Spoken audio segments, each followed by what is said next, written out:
Mayor ఎన్నికకు ఇవాళ voting జరగనుంది కాబట్టి మనోహర్ నాయుడు రాజీనామాతో ఖాళీగా ఏర్పడిన ఆ పదవికి ఎన్నిక జరగనుంది. మేయర్ పదవిని దక్కించుకోవడానికి సరిపడా మెజారిటీ తమకు ఉందని అధికార కూటమి నేతలు అంటున్నారు. కూటమి తరపున మేయర్ అభ్యర్థిగా కోవెలమూడి రవీంద్రను ఖరారు చేసి టీడీపీ B4 ని కూడా అందజేసింది. వైసీపీ తరపున అచ్చాల వెంకటరెడ్డి పేరును ఖరారు చేసింది.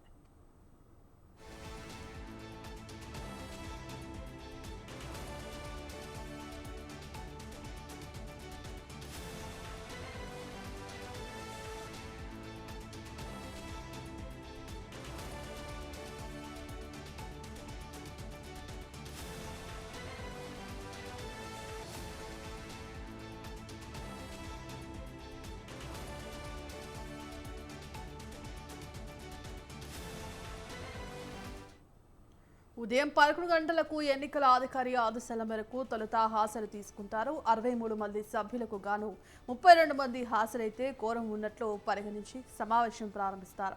కోరానికి సరిపడా హాజరు లేకపోతే ఓ గంట వేచి చూస్తారు. అప్పటికీ రాకపోతే రేపటికి సమావేశం వాయిదా వేస్తారు. రేపు కూడా సభ్యులు సరిపడా లేకపోతే ఆ విషయాన్ని రాష్ట్ర ఎన్నికల సంఘానికి తెలియజేస్తారు. ఇందుకు సంబంధించి కంప్లీట్ అప్డేట్స్ మా కరెస్పాండెంట్ వీరస్వామి అందిస్తారు. వీరస్వామి, భాగ్యశ్రీ, గుంటూరు నగర మేయర్ ఎన్నికకు అన్ని అధికారులు అన్ని ఏర్పాట్లు చేశారు. గతంలో కావటి మనోహర్ నాయుడు నగర మేయర్గా ఉన్నాడు. అతను రాజీనామా చేసిన తర్వాత ఎన్నికల ప్రక్రియ మొదలైంది. దీంతో సంబంధించి ఈ రోజు మాత్రం ఏర్పాట్లు చేసిన పరిస్థితి నెలకొంది. కూటమి తరఫున కోవెలమూడి నానిని అభ్యర్థిగా బరిలో దింపారు. దీంతో పాటు వైసీపీ తరఫున అచ్చాల వెంకటరెడ్డిని కూడా బరిలో దింపిన పరిస్థితి నెలకొంది. ఇద్దరి మధ్య పోటాపోటీ నెలకొందని చెప్పుకోవాల్సిన పరిస్థితి నెలకొంది.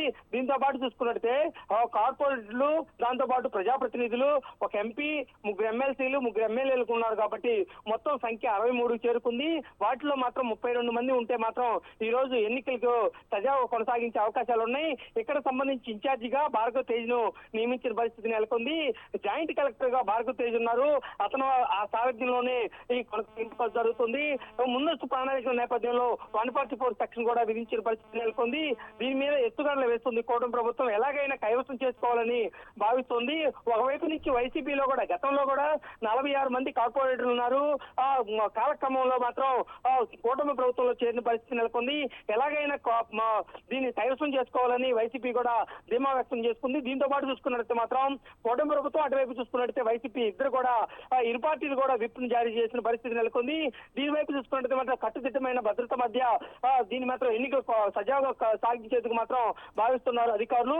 దీంతో పాటు చూసుకున్నట్లయితే 32 మంది ఈ రోజు ఎన్నికకు రాకపోతే మాత్రం వాయిదా వేస్తారు. రేపు మాత్రం ఏదైతే ఉందో ఎన్నికలను సజావుగా జరిపించే అవకాశాలు కూడా ఉన్నాయి. అదేవిధంగా చూసుకున్నట్లయితే రేపు కూడా రాకపోతే మాత్రం ఎన్నికల సంఘానికి మాత్రం ఇక్కడ నుంచి జరిగింది మొత్తం నివేదిక రూపంలో పంపించే అవకాశాలు కూడా కనిపిస్తున్నాయి.